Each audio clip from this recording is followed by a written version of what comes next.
مولانا فضل الرحمان صاحب کا ایک بیان جو ہے اباؤٹ یہ فوجی مارٹرز، وہ بڑا کنٹروورشل ہو گیا. انہوں نے بیسکلی یہ کہا کہ آپ کے بھی علم میں ہے کہ وہ ہو کیا رہا ہے. ہو یہ رہا ہے کہ لشکر آرگنائز کیے جا رہے ہیں. جو سابق افغان نیشنل آرمی تھی، ان کے جو لوگ یہاں پہ آئے ہوئے ہیں، ان کو بلا کے کہہ رہے ہیں کہ جی آپ لڑیں ان سے، طالبان سے. طالبان بھی یہ ان کا دعویٰ ہے کہ جی ANA افغان نیشنل آرمی کے لوگوں کو پاکستانی اسٹیٹ جو ہے، اسٹیبلشمنٹ جو ہے وہ آرگنائز کر رہی ہے. مولانا فضل الرحمان نے بھی اس کا ذکر کیا، اور فضل الرحمان نے بیسکلی یہ کہا کہ جی خود لڑیں نا، یہ خود کیوں نہیں لڑتے؟ ہمیں کہہ رہے ہیں لشکر بناؤ، تو تنخواہیں کس بات کی لیتے ہیں بنیادی طور کے اوپر. ایک تو انہوں نے یہ اس طرح کی بات کہی.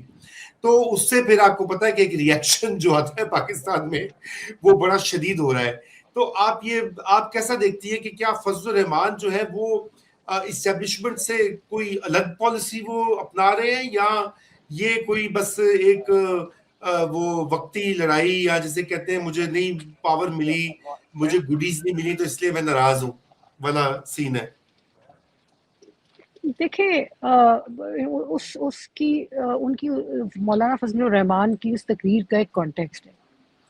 پہلی بات تو میں آپ کو یہ کہہ دوں کہ بٹ اس پہ میں بھی بات کرتی ہوں. اس سے پہلے یہ جو تمام منسٹران آپ کے ہیں نا، جو کہ مذمت کر رہے ہیں، آپس کی بات ہے، اگر فریڈم آف سپیچ آپ کے ملک میں ہو تو وہ بھی یہی بات کر رہے ہیں جو کہ مولانا فضل الرحمان نے کی. دیکھیں توسا ویسے ساؤتھ پنجاب، وہاں آ کے طالبان بیٹھے ہوئے. اب آپ ان کو کہیں جی نیشنل آرمی پرانی ہے، یہ وہ ہے، طالبان بیٹھے ہوئے. 2-3 گاؤں اس طرف سے خالی کروائے جا چکے ہیں. طالبان کہہ رہے ہیں بھاگ جاؤ لوگوں کو، ہم نے یہاں رہنا ہے. ڈینجرس اسٹریٹجی ہے، کیونکہ پہلے آپ نے اسلام آباد میں آج سے 1.5 سال پہلے احمد شاہ محسود کا بیٹا 1-2 اور گروپس اکٹھے کیے اور ان کو کہا جی چلو شاباش، پہلے آپ ان علاقوں پہ قبضہ کریں، پھر فیز 2 میں آپ کابل پہ قبضہ کریں، ان کو نکالیں. وہ نہیں ہو سکا. اب آپ یہ چیز کہہ رہے ہیں، اور اس میں ہے شاید جو سننے میں آیا ہے وہ یہ ہے کہ جو ملا ہبت اللہ ہیں وہ جس قبیلے سے ہیں ان کے اپوزٹ قبیلے والوں کو کیا جا رہا ہے انکریج. دیکھیں یہ جو بات ہے، سو مولانا فضل الرحمان کا کانٹیکسٹ یہ ہے کہ یہ تقریر ہے ان کے اپنے لوگوں سے، اپنی آڈینس، پولیٹیکل آڈینس سے. اور پولیٹیکل آڈینس میں جو ڈسکنٹینٹ ہے، کیونکہ زمین پہ جو بیٹھا ہوا ہے نا، جو توسے میں بیٹھا ہوا ہے ساؤتھ پنجاب میں، جو KP میں بیٹھا ہوا ہے، وہ دیکھ رہا ہے کہ تماشے کیا ہو رہے ہیں، کس کو لایا جا رہا ہے، کس کو بھگایا جا رہا ہے.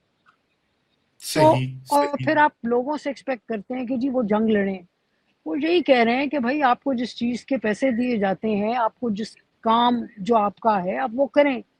آپ سویلین سے کیوں ایکسپیکٹ کرتے ہیں کہ وہ آپ کی جنگ لڑیں یا آپ کے بہاف پہ جنگ لڑیں؟ یہ تو آپ سویلینز کو کر رہے ہیں نا. سو میں سمجھتی ہوں کہ اس کا ایک پولیٹیکل کانٹیکسٹ ہے.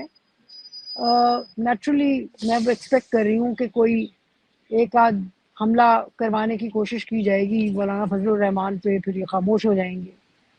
بٹ پولیٹیشین کا ایشو یہ ہوتا ہے جی کہ وہ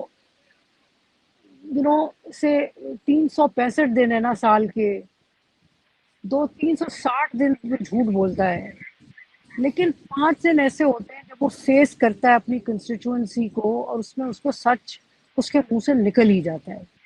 تو یہ جو پنجاب بیسڈ آپ کے پولیٹیشین ہیں، ان کو بھی اس سچائی کا پتہ ہے.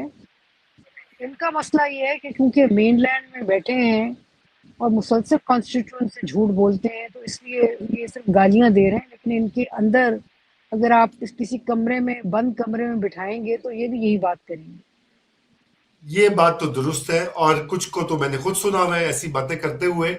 اور بلکہ آپ کیوں عائشہ دور نہ جائیں، پبلک میں بھی کی. خواجہ آصف نے ایک مشہور زمانہ پارلیمنٹ میں تقریر کی تھی جب اپوزیشن میں تھے کہ جی یہ کرتے ہیں تو وہ کرتے ہیں تو یہ بتائیں، جواب دیں.